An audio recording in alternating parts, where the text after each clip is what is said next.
Welcome to WestWorld Chat. We had the 7th episode of season 3, and we've been sitting there staring at each other for like 7 minutes, but not one of us discussed the episode, right? Because we're going live, so we had to wait until it was 10:25. But none of us said we. So, what did you guys think of the episode? I was whelmed. That's my word. I thought it was pretty good. I was very blah on it till the last 5 minutes. I'm gonna have to rewatch it to see if all the things make sense. But I was very nonplussed by it for most. Well, of there was a lot going on. Yeah, I mean, you had the Caleb going back and over and over and over again, and I think I figured about how. Okay, all right. So let's just get to the part where he kills Francis. Mm-hmm. Even because they kept saying they erase his memory. It was one of. Yeah, go ahead. It's like he killed his brother, basically. Mm-hmm. But they made it so you have no choice but to feel like he did the right thing because it was him or him. It was it was me against you.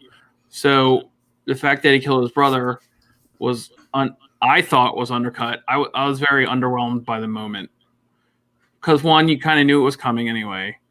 But two, it was just like, of course he did. It wasn't even a choice. If he had just like taken the money and done it, it would have been much worse, I think, in his brain for him and for us.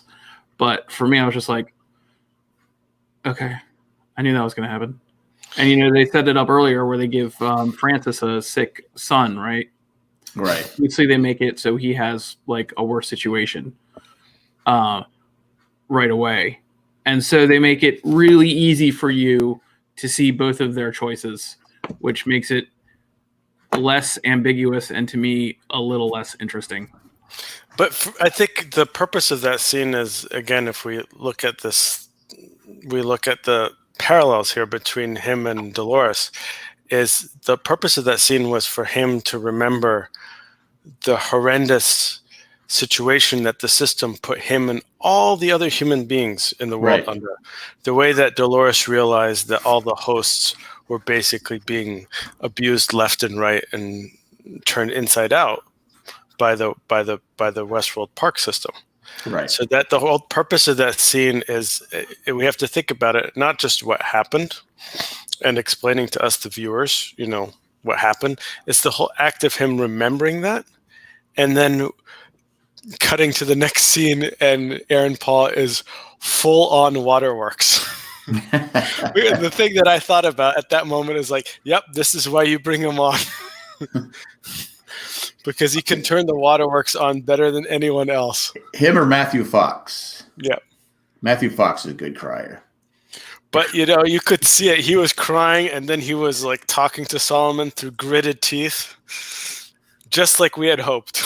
The only thing I'll say about Matthew Fox crying is that if I'm on a night shoot on wet sand, I'm going to be crying very easily. After the sub explodes. Anyway, the best part about Aaron Paul was at the end when he was walking down. Like I said, I really loved the last 5 minutes because it kind of brought what I thought was kind of a blah episode together. Was when he was walking straight towards the camera. I was expecting Bryan Cranston to come out with a car at that exact moment and then shoot Maeve in the head. I don't know. That would have been a twist, wouldn't it? Yeah. I said it wasn't the best episode of the season, but I think it does set up the finale. And I think that's maybe been the problem with the whole episode. It was more of a setup episode. An appetizer. Yeah. Yeah. No, it did. I thought it did a few things pretty well, and I have some critiques of the episode too. But it does give us the full Caleb backstory, right? And I thought they did a good job of giving bits and pieces throughout the season, and then the actual explanation of it was very good. And I love the fact that they show like the multiple memories, right? What we think is the actual memory, and then the one that was implanted in him, right? Right. And with that, I thought those. I mean, my feeling was where Caleb was describing the work that he was doing in Crimea. I was like, this would actually be a pretty good spin-off series where they show just all the modern tech that they're using and like the futuristic version of drone warfare and all that stuff. I was like, oh, this is pretty cool. But it set up a very important point, and this goes to the Ed Harris storyline. Which is his realization that he came out of the situation realizing that the biggest mistake he made was greenlighting the expansion of WestWorld, right? Yeah, not killing his daughter. Totally not killing his daughter. Yeah, not killing his daughter. He thinks the biggest mistake he ever made was allowing the host to continue, right? Yeah, not his biggest. That's his biggest sin. Right. Yeah. And then we have Bernard saying that. Bernard saying right at the end, it's his belief, and I think we assume this is correct, that Dolores' goal, which is the same since the end of season 1, is to destroy humanity. Right. So that is the actual central conflict that was set up in this episode. So that it almost makes, there's a good chance that it makes the entire Serac storyline just seem like kind of like a subplot. Okay. Well, all right. So let me get into this then. Like in the last 5 minutes, we find out that, the harbinger of destruction is Kyle, right? He's Kyle. Right. But we have to keep Bernard alive because he's a piece.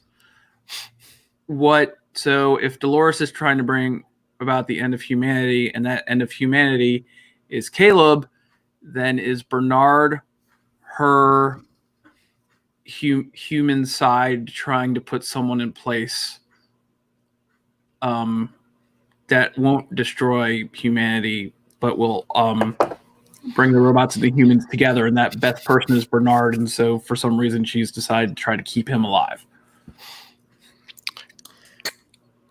Well, that would be because I think we talked about it last week. Why did she not kill Bernard? Yeah. That would make sense. It became clear, like, because she can't. Her core drive now is to destroy humanity, right? So she needed someone that is not their core drive, and that's why she's kept keeping him alive more important than anything else. Right. Yeah, I mean, I can't fit. What you just described is definitely a possibility. It shows how the central conflict complicates the narrative of Bernard. Yeah. Right? Last week it was a lot easier for me to say, yeah, they need Bernard around because if they want to create more hosts, he's probably the only one who can make the brain putty, right? Right. Yeah. That might still be the case, but again, I don't know how all the events this week, like how you can tie that together. Like my explanation is probably insufficient. So, but I mean, it's interesting that like you could see the foreshadowing in the episode, how Dolores is like, I'm not going to make it. Right. I mean, she says it a few times. I'm probably not going to make it. And tells Caleb, you need to step up and be the leader. Yeah. And so we go back to this whole notion of the number of memory host units that were taken out of the park. Right. And the mention of Berlin. And we have to keep wondering if there is one more regular Dolores around. Right. Well, I mean, I still want to go back. Are we sure that what's his face, his Chibs, as you call him, his was destroyed? I don't specifically remember his. Well, he was blown up, right? Yeah, but then they recovered it. But I think Charlotte destroyed both Chibs and Hector's. Right. I mean, she basically has been with Tessa Thompson's the actress. Yeah. Yes. Yeah, she's been watching our podcasts and looking at my my name. So it said no more Chibs, so there's no more Chibs, right? Did they actually say goodbye, Mr. Chibs? That'd be nice. But the point is, we should give Jack credit because Jack, in his other podcast, and I think in Instacast too, was hinting at the fact that Charlotte would turn on Dolores. And I think we saw that in the opening scene, right? Yeah, I know. Where I she's know. talking to Dogen. In the other podcast, they did argue with me and said I was Yeah, crazy. and I mean, they were stupid. They wasted like everyone's time for 3 minutes arguing with you. They should have just taken what you said at face value. So that way they could have gotten to those ridiculous letters quicker. But getting back on topic, there was actually an interesting foreshadowing there too, because Charlotte calls up Dogen and says, "Look, she just created us to basically have us fall on our swords, right, for her." But what that didn't mention was that, we'll call it Dolores Prime, right? That Dolores Prime was already saying, "Yeah, I'm probably not gonna make it either." Yeah, she's willing to do the same thing. Yeah. So I think that's a thread that hopefully they pull on more next episode, or explain, because it's like, obviously in her plan, and again, this is kind of like an old Battlestar Galactica where the Cylons have a plan, right? So in her plan, it involves sacrificing her copies and herself as well. So we all assume that there's probably still one left somewhere, right? And maybe that's Bernard. I don't know if I assume it, but it's one of those things where it's like I can't ever be surprised when they always have that to pull out of their hat trick. There's always an extra brain ball. There's always an extra host body. I think we're still gonna we're gonna obviously see more Dolores and Maeve next week. So now, because I've been saying the whole time, I think Maeve is gonna join Dolores, and it didn't look like that today. But I still think that she's going to have an awakening and say, okay, yeah, it's in my best interest to join Dolores. Well, she has to realize that Dolores isn't lying when she says that no one can guarantee the safety of your daughter. Right. Can't guarantee it. Serac can't guarantee it. It's not guaranteeable. And once she realizes that you have a better chance with Dolores' way, then I don't doubt that she's going to join her. And you could even have a situation where, and I have to go back and watch this because the explanation in the show wasn't very good from an IT standpoint, where the actions that they took with the Solomon AI, that somehow is like that. Okay, so the Solomon AI somehow charted a new course, right? It's not clear to me how that AI supersedes Rehoboam, right? Because technically you have two separate AIs that somehow have mass control over the world. Before this episode, only one of them was active, but now it seems like both of them are active, okay? Right. It's not really active. Didn't he put himself out? I mean, he gave... Well, that's what I have to double check, right? Yeah, no, he gave him the jump drive, and that's all they have now, I think. Right, but somehow that thing... Right, you're absolutely correct. Gave him the jump drive, and one of the last moments, which I thought was brilliant, where Dolores hits the button for the EMP, which basically shuts down the big Solomon. Right. As well as her and Maeve, right? And the cryo machines, right, that are holding all the people? Probably. Yeah. Yeah. So, but the point is that there's a chance that the Solomon AI, in whatever form it's active or seems to have power, is able to supersede Rehoboam, in which case that would actually probably defeat Serac, right? If we assume that Serac's most of his strength and power derives from Rehoboam, and now there's a more powerful AI that's out there under Caleb's control. Yeah. Then that severs whatever link Maeve might have to Serac, right? I'm still not sure that Serac's not already dead. Or an AI. Just because he said it today when he goes, yeah, I'm not who I used to be. Right. And I'm like going, huh? Because just the whole Serac character has been, it's been a question mark from the first time we see him. Yeah, and I wouldn't be surprised, just like the brain ball thing. Then with the simulations, like, it would not surprise me in any way if Serac is a simulation of some kind, and there's 3 extra brain balls in Berlin hanging out. Yep. Well, I mean, it's like you're right. The whole purpose of that hologram where they enter the main hall, Right. like, is to obviously that's something that was pre-programmed for. What was it? If my understanding was it was pre-programmed for his brother, Right. That's what they assuming that said. his brother would awaken at some point in time, cleanse or whatever you want to call it. Well, I think his brother is controlling Sirach. It just really? Yeah, I think that's the twist. I think his brother is controlling Sirach. If I'm not mistaken, the I like that, by the way. yeah, I like that too. But the cryogenic bed for his brother is the one that was on the top of the pedestal, right? Mm-hmm. Right. That's what they're implying, right? Yeah. Well, Caleb says you can't leave. Right. He tells him you can't leave. So I just think that's going to be the twist. I think we'll find out next week. Yeah, he's definitely the head meat popsicle, as Bruce Willis would say.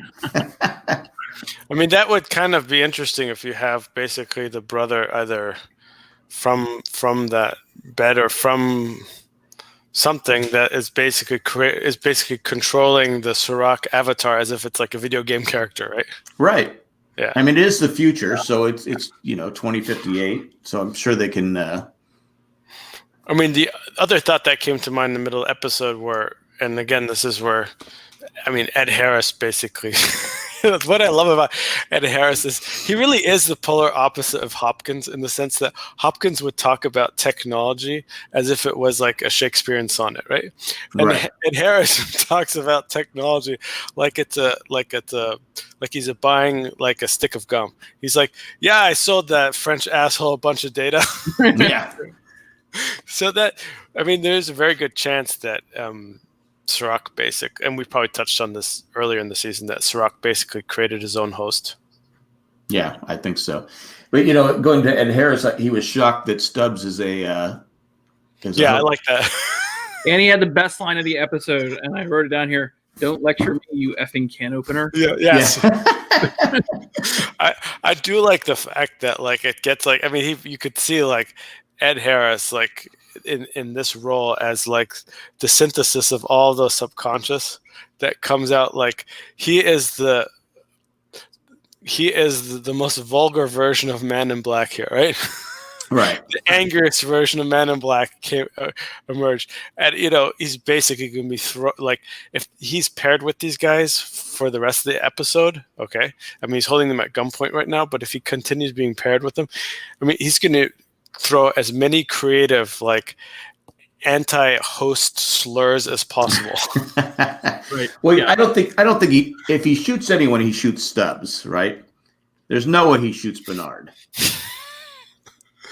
Wouldn't that be the greatest opening of the next episode, though? Like the first shot is just Ed Harris shooting Bernard in the head. In the head, right? Yeah. That would subvert expectations. I mean, I don't know why they were. William has to pee, so they just let him go. How do you just let him go on his own? These hosts are really bad at watching people behind them. They let them do anything they want. Dolores let Liam and Caleb behind twice. This time, they're just letting William walk around the gas station, which has a great billboard that says "From Lab to Slab." Yep. Yeah, I saw that. But I mean, these are lazy hosts, hosting that are way too trustworthy. Well, you have chaos going on. You have dead people all around. So I don't know. I was thinking, especially Stubbs, he's supposed to be security. Yeah, I'm going to start this car. Yeah, let me. This is kind of what I did at the park. So why don't you guys let me use this, software and find the person. That was code word for saying, they couldn't figure out any other lines for me this episode. Well, William goes, "You should kill me now." Yeah, and Stubbs goes, and Bernard says, "We may need him." Mm-hmm. I read that. What do you need him? What do you need him for? To kill us? I don't know. I mean, he's a great character. He's Ed Harris. So you don't want to kill off Ed Harris yet. But I'm like going, kill him. He's going to. He just said he's going to try and eliminate all the hosts. He's going to wipe them all out. Starting with you, he said. Starting with you two. So why do you keep him around? I think there must be. I mean, besides the obvious that there's going to be this central conflict between Ed Harris and Rachel Evan Wood, is that they must, within their world, within their plot, there must be something that they think Ed Harris can do to defeat Dolores. That's what I'm thinking. I guess, but I just or Serac, I'm not sure. I mean, they're both missing digits and arms and stuff. Yeah, it's true. That was a great arm explosion. Yeah, it was pretty cool. I didn't see that coming. Yeah. Neither did Dolores. No. I thought it was a pretty good fight scene between Dolores and Maeve. I thought it was. That was a very good fight scene. No, I'm not doubting. I'm never doubting the quality of the special effects and the filmmaking standards. Especially when they first started fighting, it was so robotic. Do you know what I mean? Like Charlotte leaving the thing last time. Yeah. It was so awesome. And the drone, big note here, it says drones are cool. It's the other stuff sometimes that bugs me. Well, I thought they're being creative in the sense that, so last week we had the great Charlotte's Great Escape. What made this fight scene so cool was the use of the drones, like you just said, right? Yeah, and that's like I don't watch a lot of action movies. I don't care much for that, but I thought that was pretty clever, and the way that even mid-fight, Maeve thought so. Well, I mean, even mid-fight, Dolores made an adjustment, to use the anti-material gun with the drone, and of course, I really liked the way that she lured her to the EMP, right? Right. I just thought that Dolores, she actually showed a softer side when she was talking with Maeve before they started fighting. I mean, she was very. I know we talked about it, about 10 minutes ago, but I said she made, I thought, a good case for them to work together. But like I said, Maeve doesn't believe her. So, but it was a softer side of Dolores we haven't seen in. Plus, Maeve also has the season one. Maeve also has the promise of specific hell extra if she doesn't help Serac. Right. So, yeah, no. What you're saying, she really said. She said there was beauty in that world again when she was with Caleb too. This episode, right? When they were in thing. Yeah. And that was a callback to the first season. I like that too. Yeah. No, I mean, I did notice even a slight country twang. Right. What she's describing, which was very subtle but good. It's home. Yeah. And I mean, the second half of that conversation was a bit flat and felt like filler. But I could kind of see how she would release the hosts into a place like that. Free reign for them to graze. Yeah, just the way that where we last saw Teddy. I do like when Caleb said, "You're too far away." And that little drone comes out and flies over and just. Also, didn't he say there were 3 inside? And she said, "You're right, there were 3 inside." Yep. Yeah. After she killed the third one. Yeah. Right. Yeah, I like that too. I just still think he's wearing a hairpiece. Why was he on the in all his memories it still goes back to him on the pier? That was a good observation. I was thinking about that too. Because I think maybe he killed himself or attempted. Or I'm guessing that might have been the last moment before he entered we'll call it the sanitarium or whatever you want to call it. Maybe. Right. Yeah. Is that was probably his reaction or his response to after killing Francis. Or he attempted and was saved, and that's where they took him. That's what I'm saying. That's like when they fished him out of the water. Right.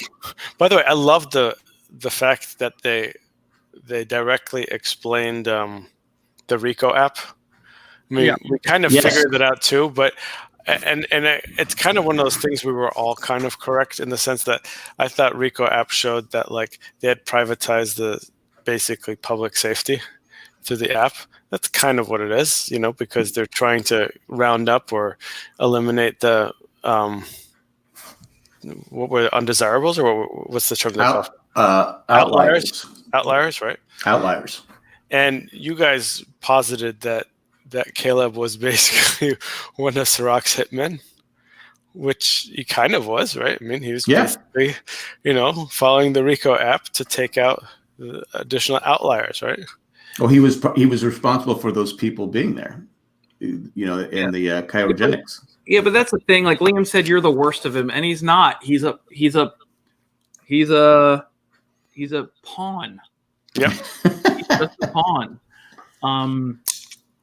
Right. So I mean, how can Liam, this rich entitled a-hole, tell him that he's the worst of them because he's the one that's been used the most by the system? Because he's killed the most.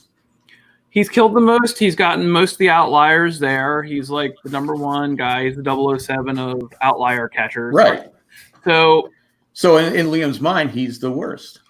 Well, Liam's dead and he's a jerk. So yeah, but I mean, Liam is actually, the irony was Liam's actually the worst because he's the one that profited from all the misery. Right. And he's the one, he was never put in that situation, right? Yeah. Just based on the fact that he won the lottery of being the son of the former co-owner of Rehoboth, right? So, I mean, he's probably speaking about it, saying you're the worst in the sense that, again, we might be parsing this too much, but in that AI-driven world where people are ranked based on statistical measures, right? There's probably some statistic that Liam had access to that showed the amount of harm he's done. Like you said, he's a 007 in terms of catching outliers, right? Well, he's 007, but he doesn't remember his cases. I mean, his memory gets wiped out. Right. So he has no idea. Yeah. So, but I mean, we just see he just has certain things he can remember, like sitting on the pier before he jumps and all the different stuff. But the Francis, every memory was always someone else killing him. And when he finds out it was him, it's also, sorry, I don't mean to be a Debbie Downer. I know we're supposed to be happy about the show, but you don't have to be. You have to be honest. He was just a pharmaceutical rep. The guy was just a pharmaceutical rep. I don't know. It's who? Caleb? No, the guy from Veronica Mars. Oh, yeah, no. the guy from Galaxy Quest. No, he wasn't. He's something more than that. Yeah. Oh, he was the head of a pharmaceutical company. Yeah. But he probably had his hands in something else too. He started asking too many questions. Well, he knew what was going on, so yeah. But it was just like, all right. I thought it would be, I don't know. I mean, when he told Caleb, he's going to be getting an offer to kill you, and I'll give you $2 million to kill him and let me go. He's going to get an offer. He knew what was going on. Mm-hmm. Okay, so this is how wrong I am about things all the time. I'm sitting there and I'm watching this, and I'm like, oh, Caleb didn't take the money. He just killed the guy that makes him the perfect person to lead the humans, which is obviously not the case. He's obviously the worst person to lead the humans. Well, he's not John Locke, so he's better than Locke. He's in one season, he's made a lot more progress towards John Locke than John Locke did over 7 or whatever. Do we know that Caleb didn't take the money? Yeah, because he shot the guy in the face. Well, how would he know? How would he remember? Because he shot the guy in the face. They went back to the memory and he shot him in the face. Yeah, but right before he shoots, right before he shoots Francis, his watch lights up with Francis's image, right? And that's the command to kill him, right? Right. It says assassinate Francis. Yeah. So that he kills Francis, and probably after that's done and verified, his bank gets deposited. I mean, it's a but I don't think it was a separate sum from the other guy. That's what I'm thinking. Like, he didn't take the money from the other guy. No, I don't think so. No, I don't think from the other guy. I think he got money probably from. Yeah, but that's like, that's like a day player's salary versus the first or second on the call sheet salary. Right. Probably got 150 grand when he was offered 2 million. Right. So, but I think the purpose destruction. I think the purpose of that scene with the guy from Veronica Mars is just to show how. I mean, it was a nice way to show how the system just was so inhumane in terms of pitting everyone against themselves, right? Right. In an effort of self-preservation. And it involved all three of those people there, right? I mean, the guy who was targeted, who knew probably for months that he was going to be targeted because he divulged information, somehow, right? You could see, like, he's standing there with 2 guards when he gets attacked, right? Right. In public. And then to show how these two people, military veterans, like brothers, within a period of like a few minutes, just are forced to turn on each other. That was the whole purpose of that scene. But again, first of all, Enrico Colantoni. Yeah. I'm sick of not giving him credit. The guy from The Singer, that thing. But again, it's completely understandable because the guy they probably give this line, the guy gets enough money to get his son better, and Pinkman is given the choice of you're going to die or I'm going to die. So it's a no-brainer for both of them. Right. Like, I just didn't see a big conflict there because in both those circumstances, I can see myself, I don't know if I can actually do it, but I can see myself pulling the trigger. Well, I think you do. You know what I mean? You have to survive. And if me or you, I don't want it to be me, but I think it does send Caleb down that road, that dark road where he. But the purpose of that scene isn't about like if somebody did something right or wrong or justified or not. It's to show that the entire system was just it's basically the banality of evil. I know. I'm just saying. It's a fantastic. That's not the right word. It's a gruesome but accurate portrayal of what the banality of evil is. Is that all these 3 people that were in that room who didn't need to kill each other were all basically trying to kill each other to survive. So it's like the park at WestWorld, where did these people just keep dying? The hosts keep dying and dying and dying, right? Yep. Except this time it's just meat grinders of new people every time. Yeah. Now let me ask you a question. When everybody wakes up from cryo sleep, haven't these people seen Alien? No one's legs are going to work. They're going to be sitting there. They're going to need nurses. They're going to need IVs. I was wondering about that. I was like, it wasn't even. I hope they actually unpack that a little more. It's not even clear to me why they put these people into cryo. Didn't you see The Matrix, man? They're just batteries. Well, that's the first thought that came to mind as well, that they must be using the natural electricity to power, right? Well, maybe it's Soylent Green, because in Soylent Green is people. Delicious green crackers. So maybe they're saving them for food when there's no food later on. All right, listen to me, Jackie boy. What if... Or the United States in 2 weeks. No. Listen to me. What if one of the things that actually powers the Solomon is the actual brains of the Outliers? Yeah. That's your crackpot theory for you, boy. That's not a bad theory. I like that. But there has to be a reason why they're keeping them, not alive, but they're keeping them. Right. But I think I truly believe Solomon was also took out himself with the EMP. Right.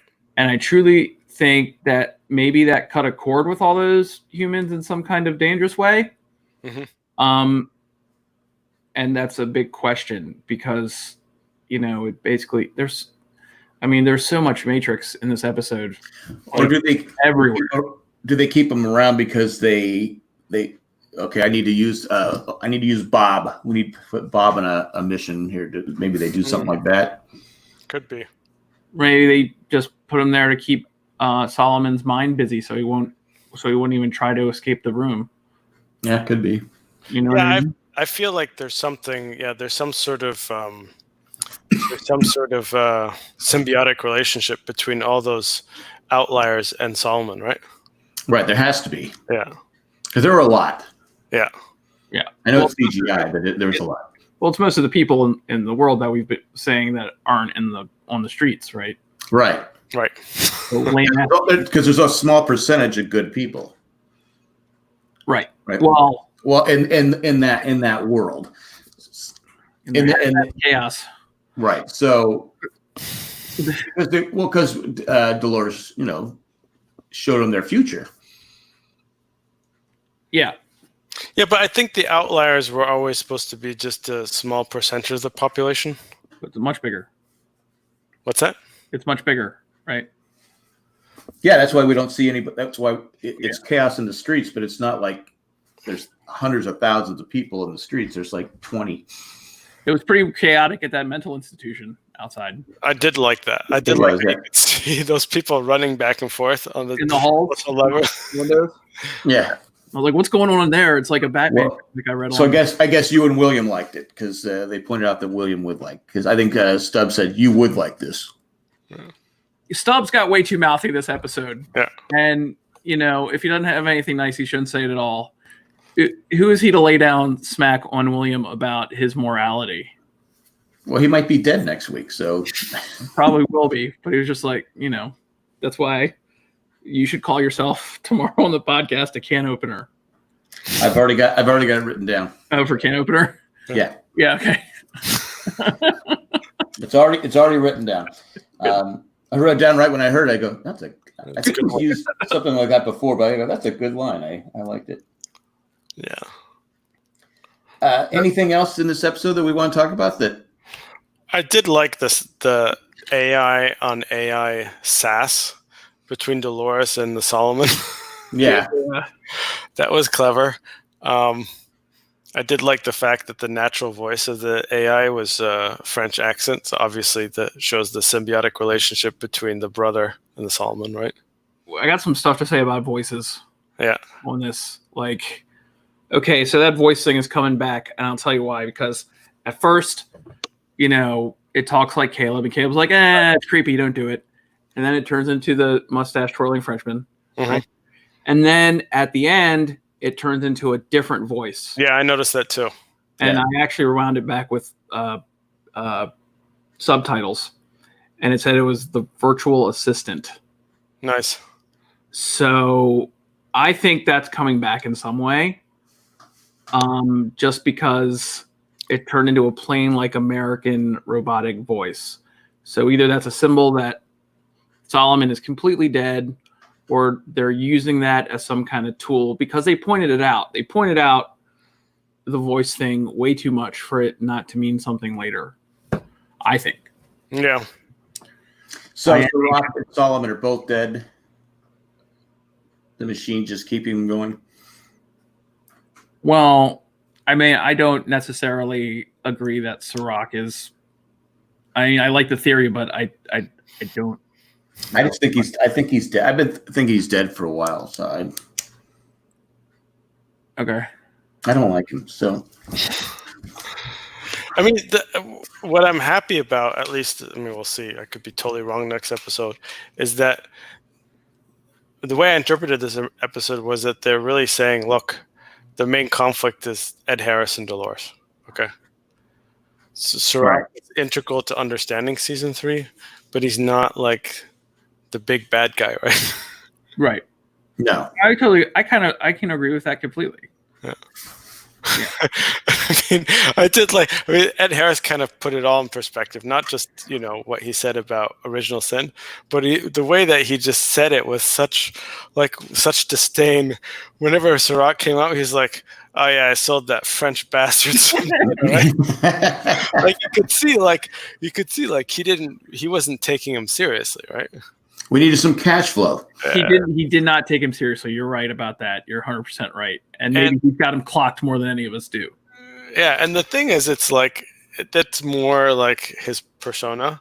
And I mean, I was thinking about it, I was like, you're sounding pretty tough considering that like that guy's company is probably a lot bigger than Dallas ever was, right?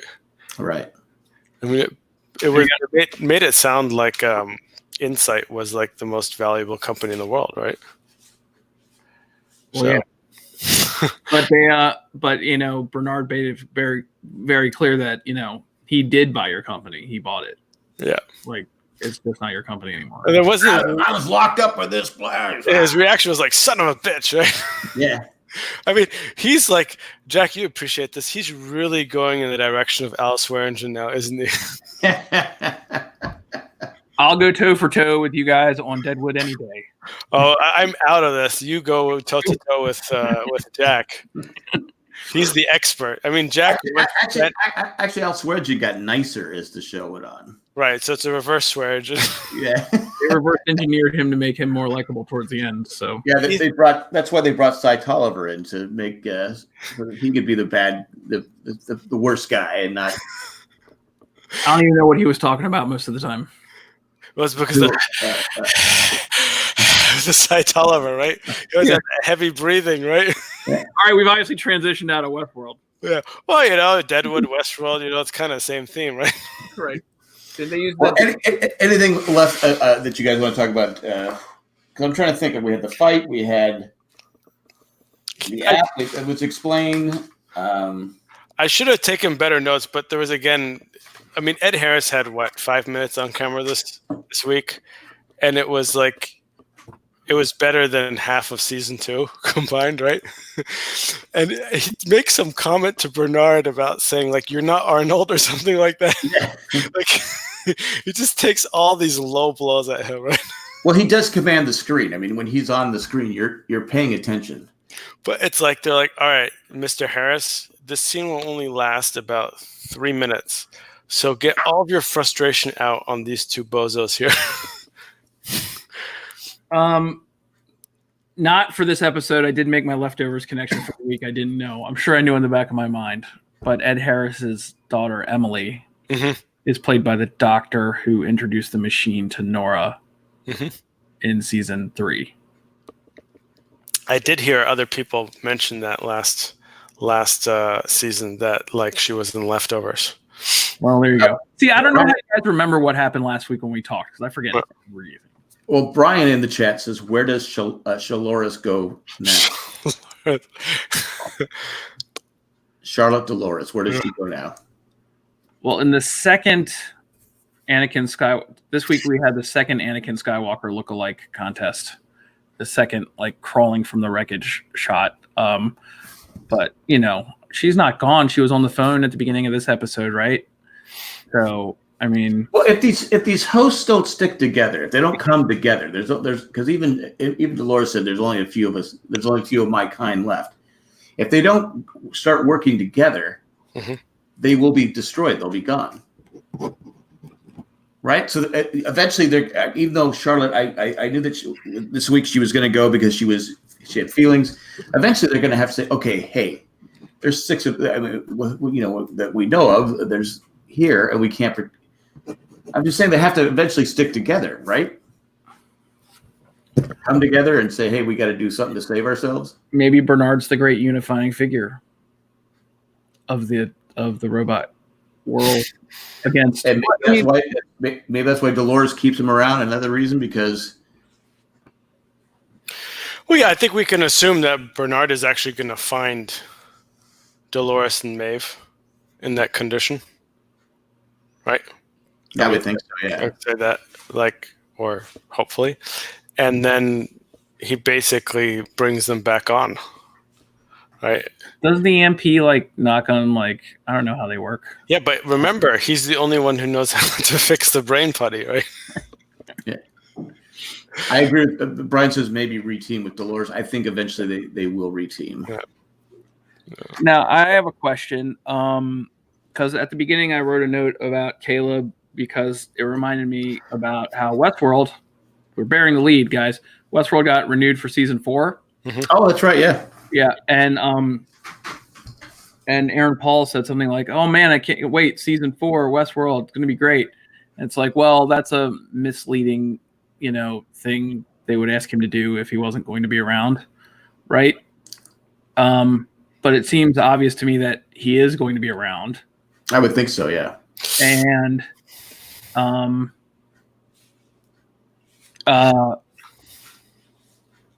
how is Caleb going to bring about the end of humanity, do you think?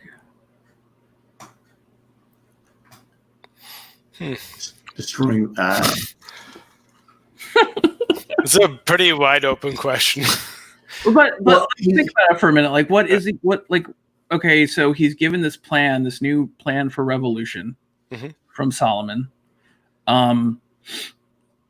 Maybe it has something to do with splitting a baby in half and giving half to the mother and half to the other mother. I don't know. I mean, you could see a situation where when we think about the concept of destroying humanity, the first thing that comes to mind is basically that the planet somehow destroys itself, right? Or there's just a constant conflict that kills everyone. But what if destroying humanity is more in the sense of like that he basically destroys the technology? I would think the technology. That he basically does something that makes humanity revert back to a situation where it's just not as powerful or dangerous.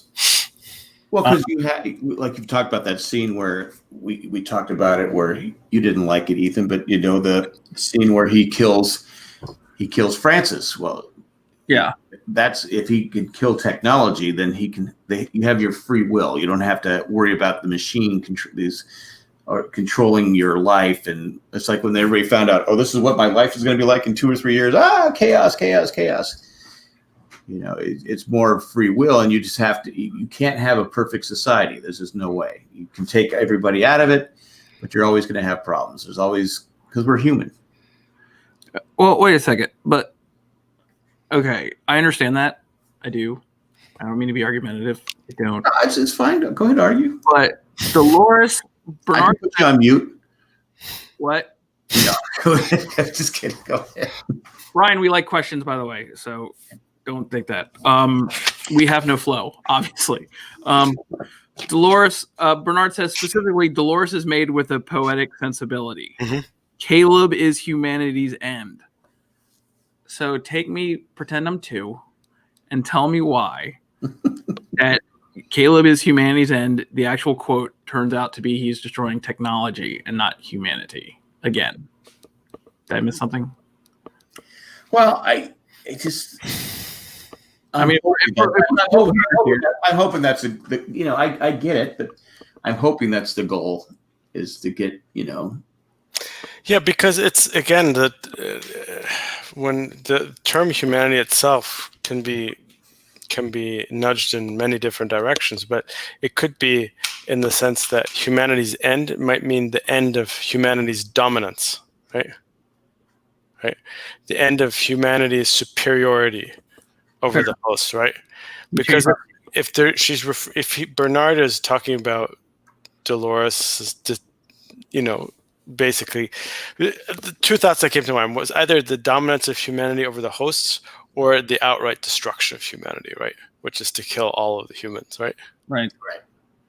So I'm still not sure which one of those 2 outcomes is the one that Dolores is gunning towards. And we're not going to find out next week. So. No. And I think I drew lots of comparisons to him and John Connor. So hopefully he'll send Clementine back in a bubble. Oh, we forgot to mention Clementine returns. No, that's how inconsequential it was. How lame is that reveal? Like, okay, those are the hosts. Awesome. Like, who cares? By the way, that type of stuff was what was bothering me about season 2, was the way that they dwelled on a lot of that stuff like this. And that was primarily, this type of stuff happened in the samurai episodes. Yeah. So it's, again, this is one of those things where I think they did it for like their hardcore fans, but you really didn't need it for the narrative. Right. So and I hate to get into this nuts and bolts stuff, but like, I mean, they're not terribly expensive actors compared to what other people in the show probably get. And, they have this pool to choose from, and it's not like I have a problem with the actresses. I don't. I just feel like it was like another whelming moment. It was just like, oh, okay. So the big question is from last week, who are the host bodies? Like, that's a big question. And it's like, I'm sorry, I love Clementine, but it's like, oh, it's just Clementine. Well, they could have showed us last week. That's why I kept thinking it had. Yeah. That's why I kept saying it has to be something. It should be a big deal because they waited a week. But you got to go. Oh, okay. The only thing we learned about that scene really was that Musashi Dogen can't shoot straight. No. I mean, it was. I think we also learned that Charlotte has going back to Brian's question, Charlotte has a goal in mind. Right. Who's going to follow through with it? I think we're going to see her probably next week, I'm sure. Right. I think season 4, another 8-episode arc. What actors are confirmed for it, if known? I have a feeling Evan Rachel Wood will be in it. Yeah. If I had to guess. Yeah, but so far, no one's been confirmed, right? No. I mean, all we've gotten is. There's no way they're going to confirm it before the season finale. All we've gotten is Pinkman's cheerleading. Right. Right. Now, did anybody think that Dolores was going to die? No. I started thinking that halfway through the episode. I was like, this would be interesting. Like if they do another season and Dolores isn't part of it or isn't there for part of it, right? I was like, that'd be ballsy. If she died this season, they would bring her back like Ford in season 2, where she would be there like a good amount of time. But flashbacks are just same thing, and part of her still alive somewhere. All right, and in a brain ball somewhere. I mean, I like both Maeve and Dolores, so it was rough. It was rough to root for her because Dolores was getting stabbed and Maeve quite a few times. I'll say a lot. I'll say a lot of things about Game of Thrones, but that was a part of real crossroads kind of thing in that episode where the gold loot whatever, where they had that battle and with the dragon. And Jaime running towards Daenerys with the dragon, right? And then Bronn pushes him out of the way. It was like a real moment of conflict of like, who do I root for, right? This was like just another like, oh, cool, they're fighting like they said they would at some point. Yeah, but the thing that makes this interesting now, and this is where I used to feel that way too, but what makes season 3 different from season 2 is that like, we know now any one of these might mean that this character is gone, right? Because now they actually are mortal, right? And it's not sure if they can be recreated. Well, Maeve said it. You've died a thousand, whatever she said, and she goes, "This is going to be your last death." But Westworld has set up a theme of distrust when it comes to that, so I don't buy it. Right, and that's what it is. But eventually, it's going to be the case because when it gets down, I think it's going to go 5 seasons. So when it gets to 5th season, you're going to see people dying and not coming back. Yeah. Well, we've already gotten a little bit of taste of that now. Now Brian says no way she has to fight the Man in Black, but I think why in my mind do I think that fight has been had at the end of season 1? Well, there's no way that Man in Black can beat Dolores. Not in the real world. You know what I mean? No. So, would it be satisfying for her to kill him? I think it would be. Yeah. Does he die next week? No. Don't say it, Jack. I'm just throwing it out. I don't want to have to. I don't want to have to change my name to that. Without him, our demo is gone, buddy.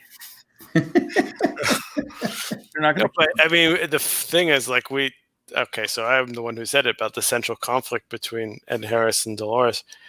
It's like Ed Harris doesn't really seem like such a like powerful contender, right? I mean, I'm sure the guy probably has a vast fortune, right? But the world out there is pretty much. I'm pretty sure that like in that world, based on what we saw with the gas station, most financial assets in that world have probably lost 90% of their value. Right. So it's not like his wealth is as much as it was before, right? He basically only has one working hand, right? Yeah, that's true. And all his work with the pistol was on the hosts that couldn't defend themselves, right? Very true. So it's like when I think about him, like in terms of fighting against Dolores, either in terms of actual physical combat or in some sort of strategy, I don't really see him as that tough of a competitor, right? And I love Ed Harris, right? Yeah, and compared to like the other rich people we've seen in the world, he seems pretty out of touch with what the other 1%ers are doing. You got these kids running around and going to Eyes Wide Shut parties and snorting their genres. Well, he doesn't have the cool weapons. He doesn't have any drones. He doesn't have. I think you make a good point, Eckhart, that he's lost probably most of his fortune. Hell, I probably lost 90% of my wealth. But he's found a purpose. Yes. Yeah. He's but I just you got to wonder what's going on with him. I mean, to answer my own critique, it sounds like he feels confident in his ability to persuade other people to assist him in his cause in terms of destroying the hosts. Does he shoot stubs? But keeps he tells he has Bernard build him some more fingers. What do you think? That's the thing. Should we still tie this into the final scene of season 2? Right? Yeah. Like I guess that should kind of guide us in how we treat anything that deals with Ed Harris. Is that we know that some version of him ends up in that fidelity chamber at some point in time in the future. It has to, unless they just ignore that scene, which will make me not a happy person. Yeah, I don't think they can. I don't think they will. I don't think they will. I just think it's... Yeah. Brian says, I know, I meant they have to have some kind of confrontation. Yeah, I would think, yeah, they definitely have some kind of confrontation. Yeah. Yeah, it's not going to be like season 1, though. But Dolores is so smart. And like she's always seems to be a step ahead. She always knows what's going on. Even today, even the fight scene with Maeve, she was able to readjust. And once she figured out what was going on, she adapted, she overcame. He's not Bruce Wayning it, right? Like it's not going to be like the scene from The Dark Knight Returns where he shows up and everything is exactly his same outfit that he normally wears in the park, except it's metal. And he's got kryptonite, which would be cool. You know what I mean? Right. Hello, Dolores. Yeah. Unless Bernard can somehow. Unless no one says Martha, you're good. I don't know. I was trying to think something, but I guess Bernard doesn't have that power. So never mind. Ignore me. Someone still got the clicker. Yeah, that's right. The clicker's around somewhere. Bernard has it, so has it. Maybe he clicks it, and that's when Ed Harris turns full host. Yeah. I was a host the whole time. It was my host body that killed my daughter. Okay, everything's cool. Everything's fine. I didn't kill her. That would actually, Ethan, I like that. And that's even better, Jack. Say that like your crackpot theory is that the first scene when they go back to Ed Harris holding those 2 can openers at gunpoint, that Bernard presses the button. And that's when, yeah. Oh, that would be great, wouldn't it? That's what I'm saying. I mean, he did get the clicker back from Chips, didn't he? I think so, yeah. Here's your clicker back. Yeah, pretty sure he did. Yeah, so now that makes me excited to see next week. I can't write a letter this week because, Are you going to use that one, Jack? Star Wars analogies. I might use that one. I'm writing that down. Yeah. I feel like you need to somehow timestamp these before Lee Sizebloom just blurts them out mid-episode. Mitch, who said last week, I believe, on the podcast that my personal AR therapy is homeschooling my son. Yeah. And I told him on the Twitter bots that that's a correct statement. Yeah, it was both inappropriate and unbelievably accurate, right? Yeah. Okay. So now we're transitioning to our second main topic, which is Jack's other podcast. I'm amazed at how much of the email traffic just revolves around Ethan.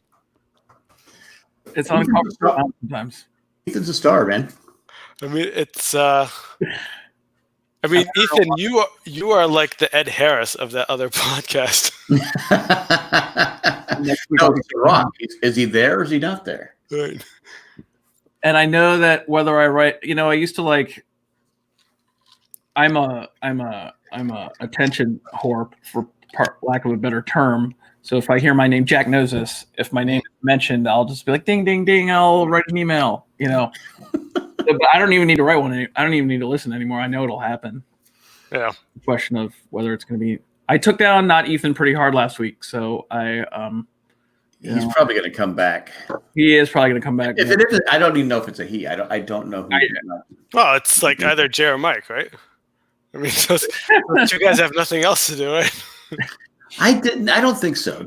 Well, Jay wouldn't do it. I want to know how old your grandkids are. How old are your grandkids, Jack? 5, 2, 19 months, and actually 8 months. I'm going to Jay expand. has no room to talk about homeschooling and people being too busy with homeschooling with those ages of kids at home. I'm going to expand the perimeter. I'm going to say some of those other guys, like, what is it, like Chris and Boston, Nick, those guys might be the ones. Maybe Nick. I don't see Chris and Boston doing it. I don't know. Too much work. Who's the other guy? The guy that did the Matt. Yeah, no, that guy's pretty cool. He wouldn't do that. I like that guy. I don't know. You should see his private chat. Private chat. What he said something about me? No. Okay. He's got a dark side to him. You got Oh, yeah. Because I mean, the whole gig on the Game of Thrones podcast was to talk about how much he didn't like the show compared to the book. Oh, Nick. Yeah, I love that. Yeah.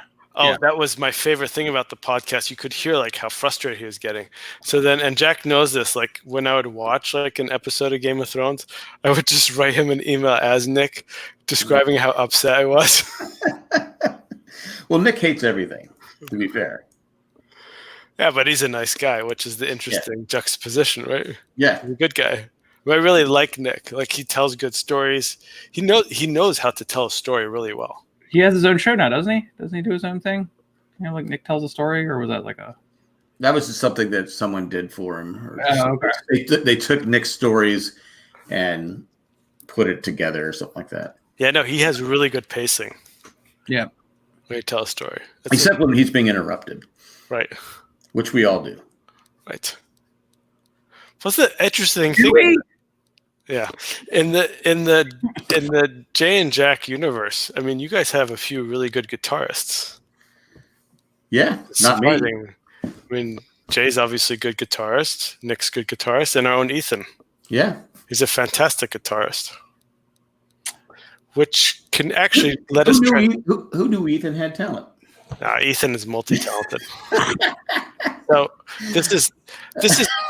What I'm going to say here, this is unrelated to WestWorld, but I think it might have shocked. It might have some tangential perforated line that connects to it. So Ethan has a really good rendition of Leonard Cohen's Hallelujah, which he plays on the guitar, which I hope, Jack, if we send you the link, if you'll post it in the notes. I will do that. The thing that's phenomenal about this song, and I think this is parallel to a lot of the TV that we watch, is, if I'm not mistaken, when that song first came out, like it had no traction, right? To the point where when they added it to the album, I guess the record company back then was like, he had to fight them to include it. And it's become one of these songs where it's been covered so many times and it's become such a staple, but it took like at least 10 years for it to gain like the appreciation that it has now, because it's, I consider I'd never heard of it until Jay played it on a Ramblecast years ago or something. It was something. Exactly. And Ethan, you mentioned that there might be a West Wing tie-in. Well, you want a little thing on Hallelujah real quick? I'll give it to you. Yeah, do please. Yeah, okay. So Leonard Cohen did it. He wrote all these lyrics. Took him forever. He had all laid out. And, his version, I'm sorry for any Leonard Cohen fans out there, absolutely sucks. I hate his version of it. It was done in the mid-'80s. But Jeff There's a thumbs down. Yeah, sorry.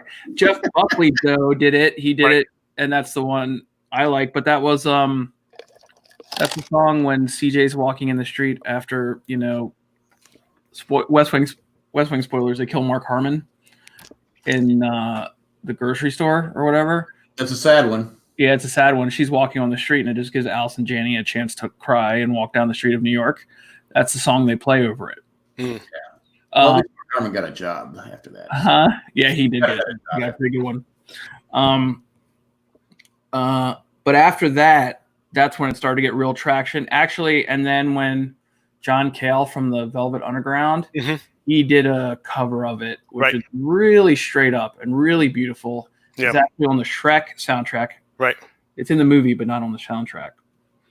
And he did that because Buckley told him about the song, right? Or something like that. I don't know. I did read a whole book. I have a whole book on just the song. It's called The Holy and the Broken. Yeah. And it's all about it and just its popularity and how it's gained. And, some people think it's just a song and it's played out.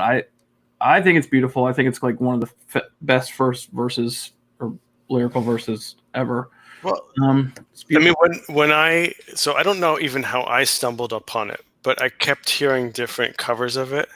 And I've known Leonard Cohen, but obviously when that album first came out, I was like 6 years old, so I wouldn't know it from then. And as you mentioned and confirmed, it never took off. But I think what is important about this is that, we watch all these shows and we want instant gratification. We talk about it, right? But at some level, we also have to think about the fact that maybe some of these shows that we watch, we can't really fully appreciate at this moment in time. That it might take years. Or sometimes, you look back 10 years ago and there's like a show at that time that you thought was phenomenal and now it seems almost hackneyed. Or something that, There's a lot of shows like that. Yeah. What's that? What show did Jack say? I said there's a lot of shows like that. Yeah. Oh, okay. And that there are other shows where, they quote unquote bomb, but then you take a second look at it and it's like, wow, this is really amazing. And I've come to realize that I'm not even sure where WestWorld falls on that spectrum, but it's important for us when we evaluate any of these things, always to keep in the back of our mind that it could be a lot better than we realize right now. And we just won't know that for a few years' time. Well, I mean, that's the thing with TV nowadays, though, right? It's the same issue with Picard. I know a lot of people liked it. I had a lot of issues with it. Apparently, I have a lot of issues with everything. So, but it's like that. This episode, I said, I was whelmed the whole time. It's like an insult. But the last 5 minutes, it really came together. Hearing that information about Caleb and everything. So we really can't judge this episode. Oh yeah, we can. But I'm sitting there thinking we were raving about this show 2 weeks ago, with the Dolores reveal. And now I'm thinking, why am I so nonplussed by what I'm seeing on the screen? It could completely change by the end of next week. Yep. And that was the thing, back to Hallelujah and for a second, which leads to my favorite subject of all time, which is Damon Lindelof shows. Oh, good. I know where this is going. Hallelujah was in the movie Watchmen, and they used the Leonard Cohen version, and it really killed the scene for me. There were lots of dumb things. But in Watchmen, I was holding my breath every week because of the leftover and whatever. My expectations Right. and being a fan of the Watchmen comic are so high, Yeah.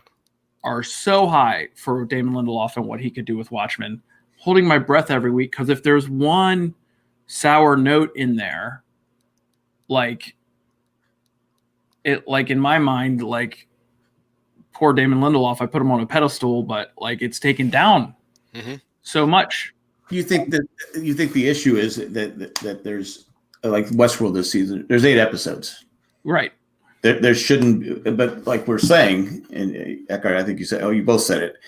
We don't know how great this episode is going to be. This could be a great episode tonight, depending on what happens next week. Yeah. Because it was setting it up. So you have, it's different. But back, when I was a kid, shows were like, they had 35, 36 episodes a season. Star Trek was only on 3 years. Yep. They had like not 80s, whatever it was, because they had so many shows per season. It was bam, bam, bam, bam. So there's no way you look back and you go, that was a kind of crappy episode. That was kind of, but there's a reason for it. They're putting these episodes out, bam, bam, bam, bam, bam. And so now when you have a season where you have 8 episodes, you're like going, all right, every episode should be excellent. I shouldn't have an episode where I'm like going, oh, well, this episode was kind of crappy, That's it. It's unrealistic, but that's what we think. That's how our mindset. Okay, all right. I got my episode of Westworld and I can't wait for it. I'm sitting around waiting for it. Oh, this episode sucked. Well, I mean, like take The Sopranos. That started with 13 episodes, right? Right, and it whittles down by the time you get to The Leftovers. It's 10 episodes, and so then they give Westworld 8 episodes this season. I don't know if I have a point. I'm just saying, like, are there weak episodes of The Sopranos? There's like 4, maybe. And it's still better than anything you've ever seen. Do you know what I mean? Right. But even something like Watchmen, to bring it back to it, and something like this episode, even Watchmen did have that one episode. It felt kind of shaky, but it set up the next episode, and it answered a couple things from the episode before. And I think that's what's going to happen with this episode. Yeah, because like that episode, which is episode 7, I think, of Watchmen, is like sandwiched between some of the best television I've ever seen. It's like that, like next to last episode of the second season of The Leftovers. It's like, it could happen here. That's all. You also have shows where you're saying that they cut back. We have a show like The Walking Dead. They kept adding shows. They kept adding episodes. I'm like going, and it got worse, and it got worse, and it got worse. I was like going, oh my God, please stop. Please stop. And then finally I said, okay, this is ridiculous. I got to quit. And I was podcasting about it at the time. Yep. You basically abandoned your guys.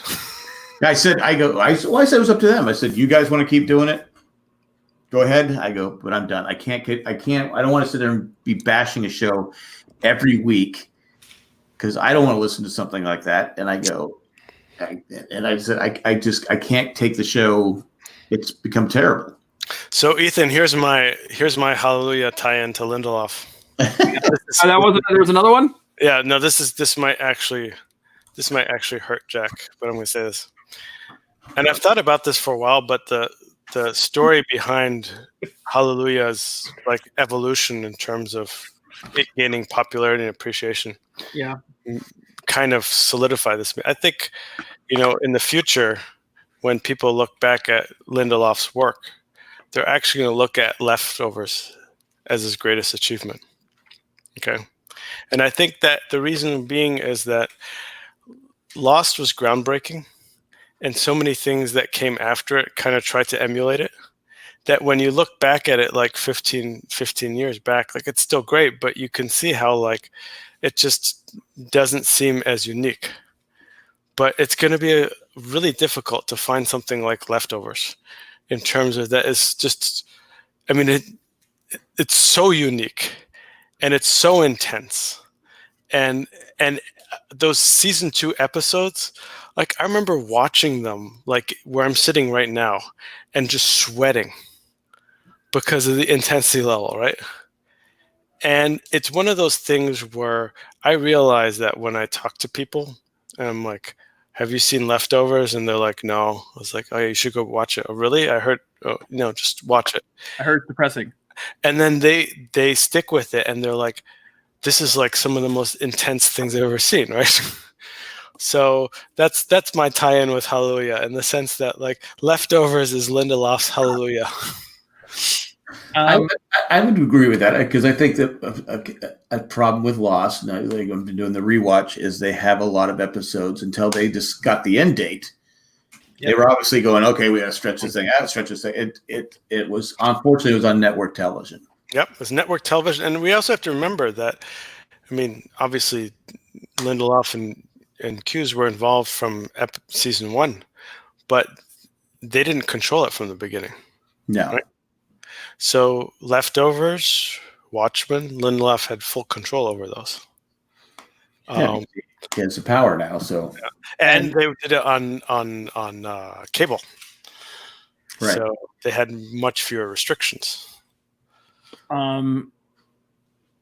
mean, I got to watch G'day Melbourne today with the kid I'm doing the rewatch with, and like, you know, the Scott Glenn episode, while it's beautiful and everything, it's a little bit of a lull kind of thing. And then you get this next one. If you guys remember it, I won't go into it. You can listen to my thing if you want to. And it was amazing to watch it with him. It was amazing to watch someone else. And that's, it's like these shows, these specific ones I'm talking about, they're like music to me. Like you hear a song, it puts you in that time, it puts you in that place where you first heard it. Yep. I was in this room I'm sitting in now, and my chair was there, and I had my TV over there, and it's not there now. And I remember exactly where I was sitting down watching when Kevin Garvey drank that poison. I know exactly where I was when I watched the next episode and what was happening. And that's why that show connected with me so well. And it's exactly right. It was able to draw out these intense feelings. Yeah. Watches. And I remember like taking a step back and evaluating the entire story. And it's like, this is like towards the end of season 1 or in the middle of season 2. And it's like, these are very very, very local, almost like small issues that are happening, right? These are not world-breaking events, right? But they have this intensity that is just unparalleled. Well, I mean, take A Teenager in Love, right? If we go back to that West Wing episode that our friend Liam Dempsey was in forever, and he's screaming about the girl or whatever, it's just a way to bring it back to TV. It's like when that kind of teenage love is happening to you, there's nothing else happening in the entire world. And so like right now, whatever issues I'm having with homeschooling, if I'm having an issue in the middle of the day, nothing else is bothering me in the entire world more than, getting him to sit down and do math or whatever. You know what I mean? It's so, that's kind of what The Leftovers did. It takes this craziness that's happening to this one guy. We'll get into that, whatever it is later, but it just boils it down to him and his expressions and what he's doing. Just because he has the chiseled abs of Jack Gladstone, there's no reason to. All right, I'll go on forever. I'll stop. No, I think we all agree. Great show. Yeah, but it's he brought back Leftovers, not me. I didn't hate season. A lot of people just don't like season 1, and I think Lindelof, when he was able to break away from the book and kind of go off in his own storytelling on it. That's what, because season 2 and 3 are just amazing. But Jack, I'll contradict what you just said. Either you misremembered your feelings about it, or you were lying to us on the podcast. No, I did. I didn't. I wasn't one of the ones that hated it. I did. There was times I go, it is depressing. Because on the podcast, it really came across on season 1 podcast that you're really enjoying it. I did. I did enjoy it. Yeah, I loved it. But some things were a bummer. But so many people would just send you so many things going, they would bring you down because you get so many Facebook messages and Twitter that you're like going, I get it. Because that's why I tell people, I go, skip season 1, go watch season 2 and 3, and then go back and watch season 1, because most people quit. Yeah, and I think I tried, I quit. And I've heard Mike Bloom before. And if you quit before Gladys gets stoned in the face, You don't deserve season 2. Do not go watch season 2. You haven't earned it. Yeah. I mean, this is the thing. I mean, we're talking about this now after the entire series was completed, right? Right. At that time, I'm sure what was driving a lot of what you had to deal with, Jack, and of course, neither Ethan or I had to deal with that. We could just watch it, enjoy it, and listen to you spat out crackpot theories, right? Is that half the people that were watching Leftovers were expecting to watch Lost. Right. And, you know, it's kind of probably the way some of it was kind of hinted at, but it's a totally different story. Well, I think people heard Lindelof. Yeah. So they think, okay, this is going to be like Lost. Yeah. And it wasn't. No, it's very different. I mean, the only thing that was like Lost were the flashbacks, right? Yeah, I mean, they tried to do some dream stuff in those early episodes, and you know, they were finding their feet, and they didn't really gel until they got Mimi Leader on, right? Because they started with Peter Berg, who makes some pretty good movies, I think, but Also, he directed some Friday Night Lights, right? he directed the movie Friday Night Lights. Yeah, I thought he did some of the TV. And the pilot of the TV show, too, I think. Okay. So he directed the pilot and the second episode of The Leftovers. He was also in Chicago Hope. Is that the Mandy Patinkin show? Mandy Patinkin. Chicago. That's another great thing where I lost the very first week. Like Chicago Hope and ER came out on the same week, right? The same week, September. Choose the battle of the network medical shows, and I'm like, I'm going with Chicago Hope. That's the show I'm going to watch. Wrong. How old were you when that happened? You must have been like 12. I was 13, yeah, man. I had a little black and white thing with the rabbit ears, and it'd just be me and George Clooney and Juliana Margulies every Thursday. I loved it. When Southland replaced ER and got There's canceled. no replacing ER, Jack. Well, to me, if you haven't seen Southland, if you like Regina King, I was about to say that's Regina King, right? Well, you have to watch it the other day because I heard that she said it was one of her favorite things she's ever done still, and I do want to see it. It's I put it up there with one of my favorite shows. I've rewatched it like 3 or 4 times. I do remember you talking about Southland on one of the podcasts. I was so ticked when it got canceled. Well, it has the bass Thomas, was it Thomas C. Scott, which is the bass player, the drummer from That Thing You Do. I'm drawing a blank. Tom Scott. Oh, anyway, I just watched that movie, and he's Regina King's partner. Okay, all right. Tom Everett Scott. Is that it? Tom Everett Scott. That's what it is. But yeah, it's I love Southland. I definitely tuned in for That Thing You Do watch on YouTube a little bit. It was all right. Who was their drop-in guest? They had Colin Hanks. They had what's his name? I can't remember the names, but they had 3 or 4 people.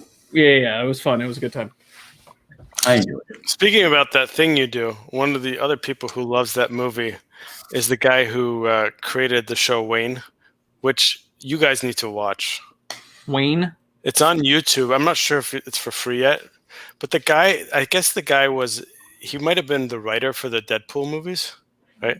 And I haven't watched either of those movies, but the show Wayne is one of these shows where I guess it's kind of a dark comedy, but it and I don't want to spoil any of it, but I can't explain it. It was very addictive, and it was only one season that got canceled. But I kept making. I mean, sometimes I retweet some of the stuff that the creator of Wayne writes to Jack because it's usually stuff that makes fun of Boston. Yeah, the best way to describe it is it's kind of like in the direction of Pulp Fiction. So that type of, It's a YouTube show? Yeah. Okay. Highly recommend it. Did any of you guys watch the Al Pacino Hunters thing? No. No. Yeah. I mean, I might have read books that they refer to in that. Yeah. But well, I watched like 2 or 3 episodes. I wasn't into it. I just you just put it back. Yeah. I mean, is some of that supposed to be based on real life stories? If it is, I find it completely unbelievable because it's over the top, right? It's way over the top, and I'm Jewish, and they just go way over the top with certain things. The stupid guy from, sorry, don't want to argue. Thumbs down. The guy from How I Met Your Mother is in it. The new guy. And I don't know if you guys watch that show. I don't know. I didn't like it. Watch a couple episodes. This episode's called Ethan Hates Everything. It's like we're having Nick here. It's great. It's like Nick here, except not on a phone, because he was always on a phone. But they just gave him some unbelievably horribly cheesy Jewish type lines, and I just couldn't handle it. It's sad that they kind of trivialize that, because the actual stories of how they caught some of the Nazis that were hiding in plain sight in the U.S. were incredible forensic achievements. Oh yeah, no, I think, but it's definitely sensationalized, and it's definitely But you didn't need to do. They didn't need to do. I haven't seen it, but it sounds to me like they didn't need to do it, because, Eckhart said, the story itself is fascinating. Yeah, and there's all sorts of stuff through time. Like HBO did a movie called Simon Wiesenthal's story, and it kind of feels like it cheapens the whole thing, in the sense that these were obviously not there's nothing. I saw the preview of Hunters, and it felt almost like, you probably thought about it when I mentioned Pulp Fiction, in the sense that it's almost like a Grindhouse version. Well, that's what I'm saying. But they even do the outlandish 70s stuff that Quentin Tarantino does. Yeah, they do that terrible in the middle of the show. And who doesn't love killing Nazi wish fulfillment? It's a pastime. It's great. It's wonderful. Right. They even had it on WestWorld last week, right? Yeah. So, but it was just, it's like, I don't know. Yeah. I've known too many old Jewish people to really appreciate. That's what I'm saying. It trivializes it. Yeah. Somehow, what was it? Inglourious Bastards? Same kind of thing. I liked it. It was cool when I saw it, and it still has one of my favorite scenes ever in the basement of the bar. Yeah. You're right. Inglourious Bastards, you can kind of excuse, because it's couched as a wartime movie where they're getting revenge, right? Right. A dedicated troop of Jewish soldiers, and it's actually pretty cool in that sense. But this, like what you described from Hunters, it's it does kind of trivialize it, because, if I'm not mistaken, one of the main characters is probably the son of a Holocaust survivor or something like that. Yeah. He's the grandson of a Holocaust survivor. Yeah, so it's for some reason that's over the line for me. If you take something like that and then make it into Grindhouse. Yeah. No spoilers, maybe spoilers. In the first episode, one of them sneaks into a ex-Nazi's house and makes sure that their shower has the same Cyclone gas they use. And that's how the person died. So if I don't know if any actual Nazi hunters used that. No, I don't remember that from Munich or anything. Well, the whole thing about it is that this is kind of almost like the, how should I say, the thing that all of the Nazi hunters had in common, already starting with the Nuremberg trials, was that they used lawful methods to identify people and then present the evidence and bring them to trial. That was the whole point of all this, that it wasn't about going to the same barbaric levels as what happened to them, right? And I always say that the Nuremberg trials were one of the greatest American achievements, because it's one of the few times at the end of a war where war crimes were tried in a court of law that presented evidence that showed this is what you did wrong, so that you can't have a situation where 10, 15 years later, people would come up and say, actually, no, it was more complex than that. It's that's why I feel these people that were able to locate the Nazis in plain sight, they used really intense detective methods, right? Sure. So this notion, and then they basically brought them to law. They didn't go out and then execute them. I was raised on Marathon Man, The Boys from Brazil, and the movie The Judgment at Nuremberg. Was it Maximilian Schell, and isn't William Shatner in that too? Right. So I don't know. Boys from Brazil was fantastical, but I still really liked it. Have you guys seen that? The Boys I from haven't Brazil? seen it. I know what the premise is, right? Many years ago. Yeah. So Remember watching it on HBO, sitting down and watching an HBO. once you get what they're doing in that movie, you're like, oh, this is creepy science fiction, crazy, and Marathon Man's great. So yeah, those are we haven't seen or heard about in 30 years. Marathon Man has no. Does it have any connection to World War II? No, right? Yeah, Marathon Man. Laurence Olivier's character is like Mangala or somebody like that. I'm sorry, I confused it with what is it? Is it Omega Man? Omega Man is that's Charlton Heston, right? The Who is in Omega Man. When he goes into the movie theater, Woodstock is the movie playing, and it's the Who section that is on there. Right. Yeah. That's the encyclopedia for you. Nice. But I guess I have to watch that, so I don't make that mistake again. Omega Man isn't. Omega Man was a remake of a Vincent Price movie, which turned in, and Omega and I Am Legend is a remake of Omega Man. Yep. Right? I think the original novel. Omega Man's my favorite. Yeah, I think the original novel was titled "I Am Legend." Yeah. Okay. Yeah. I think Will Smith is real good in that movie. But the dog scene is sad. Yeah. It's pretty sad. But he does a pretty good guy going crazy in being alone. It might have been his last movie he ever made that was any good, because I watched Bad Boys 3 the other night. Oh, what a pile of trash that was. Oh, we got that, and I was like, Bad Boys for life, dude. Wait, Jack, you have no time. Cindy and I decided we watched that on Friday night, and we watched the Ben Affleck movie where he's drunk. How was that? Way back? It's not it's not bad. It's better than Bad Boys. Well, anything's better than bad. I'm not a sports guy anymore at all, but I have been. I watched the first 2 episodes of that Jordan documentary. Oh, I want to watch that. Last Dance or whatever it's called. Last Dance. It's pretty fascinating. Yeah, because I mean, we have for us, it calls back to our childhood. Well, not me. So, well, some of us. I was an adult when Jordan was playing. So and it has goofy subtitles, right? They call Obama a Chicago resident and stuff. Yeah. Former Chicago resident, Barack Obama. Oh, former Arkansas governor Bill Clinton. Yeah, stuff like that. Yeah.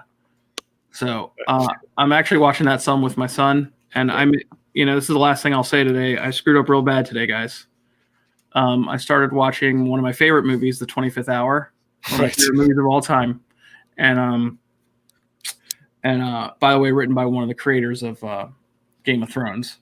So I can't say bad things, but I fell asleep at the very beginning of the movie, and I woke up and it was at the end of the movie, and my son was sitting there watching it. And I think he was there for a very long time. I think my son watched The 25th Hour today. And I don't know if I can go to jail. This quarantine stuff he's gonna watch so much stuff that he shouldn't watch. Yeah. I don't think I've ever seen it. Oh, it's one of my favorite movies of all time. It's a Spike Lee movie, The 25th Hour. 25th Hour. With Edward Norton. It's a post 9/11 New York Spike Lee movie. It's really good. Oof. Yeah. No. If your son's intelligent, he's going to internalize all that.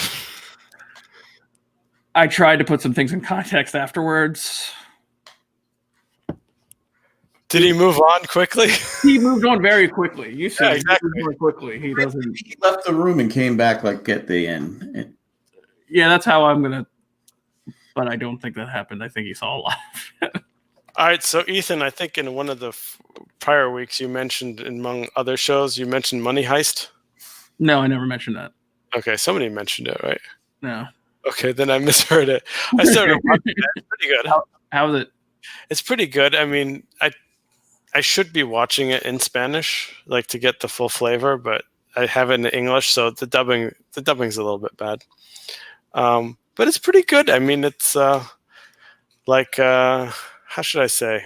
I mean, it's like a crime thriller, and it's written in such a way that I can't really predict what's going to happen. So, I guess that's another those are they're 2 Jack Jack analysis methods. One is, do you care after 3 episodes about any of the characters? That determines if you stick around or cut and run, right? The other is, and you've never mentioned this before, but I think you do this, is it's like, if you watch a show and you're like, I didn't see that coming, I didn't see that coming. If in the back of your mind you have enough of those, I didn't see that coming, then you're like, okay, this is a good show, right? Because it's something creative. Leftovers lost. Yeah. I started to watch this week Dark because everyone said if you like The Leftovers and you like time travel, you're gonna love Dark. Season 2 yet, but season 1 is amazing. It is because I watched it but I'm having the same kind of. Yeah. Like I turned the subtitles on halfway through because I thought the dubbing was going to be a problem. Yeah. And then I realized I don't know how to read, so the subtitles were a problem. Yeah. But I'm going to start to pick up. You know, think about when I was watching Dark, and I think the Facebook post of me writing about it in the Jane Jack group, where it's like, it's a shame. I feel bad for all you people who don't understand German, because a lot of like the intensity gets lost in the dubbing. Right. But those I watch a little bit of German TV, mostly because it's just like to stay in touch with, since I went to German school. There's not that big of a German film or TV industry. Like a lot of what they consume is just American TV dubbed, right? But the actors in the show are pretty good. Yeah, season 1 was really good. And it's really hard to follow. Actually, season 2 gets really complex. So, season 1, it was getting kind of, I won't say crazy, but it was getting kind of. I would say the parallel to Leftovers is the fact that it's kind of in a small place and it's super intense, and you're not even sure like if any of that stuff matters. And I think that's an interesting backdrop in the sense that like that's what sucks you into the depression, right? If you're not even sure if you should even like care about what's happening, right? That's how nihilistic it is, right? Yeah. You let the sadness of the swamps get to you like Artax? Yeah, exactly. I mean, remember, Michael Ende, he's German. Moonchild? Yeah. It's the greatest disappointment of my young life, by the way, when I found out what that word was. What that is? Because for 30 years, we're talking about the never-ending story, Jack. Okay. Yeah. And at the end, he shouts a name he's supposed to call his name his mother. And no, he uses his mother's name to name that childlike empress. Yeah. And for years, I guess I should have learned to let the mystery be, because he shouted it, and for 30 years I didn't know what it was, and I didn't care. And then like I turned on the subtitles one day, it's stupid, to see if I could figure it out, and I figured out the name is Moonchild, and I got real upset at things. But it's interesting that you bring that up, because it's like never ending story, like it's a kids movie, right? I mean, they sold it as a kids movie when it came out, but like most of it is super heavy. I mean, there's a main character who's racing to figure some riddle out before the world implodes upon itself. And so there is a parallel with that to Dark in the sense of like the heaviness. And there's a tie into Deadwood because Gerald McRaney plays the kid's dad. Done. Was he a major dad? Not yet, but it was in the future. It was coming. All right. On that note. Yes. I think we talked about 40 minutes of it. This became a ramble cast like at the hour mark. So that's not bad. That's not bad. And we have 4 people still with us. I think Jim is still with us. I think Brian might have taken off. But anyway, we'll be back next week for the finale. 10:25 Eastern time. How long do you guys think the finale is going to be? Do you guys think it's going to be extra time? Oh, I didn't think about that. Well, if it's an hour and a half, we will not be here at 10:25. We'll be on 15 minutes after it airs, right? It's going to be 3 hours. They actually did make a 13-hour season. It all at the end.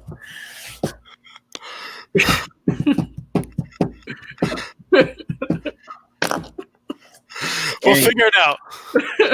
We'll post. I'll post a little thing, and you guys can. I'll tell you what time I'll figure out what time it's. We'll figure something out. Anyway.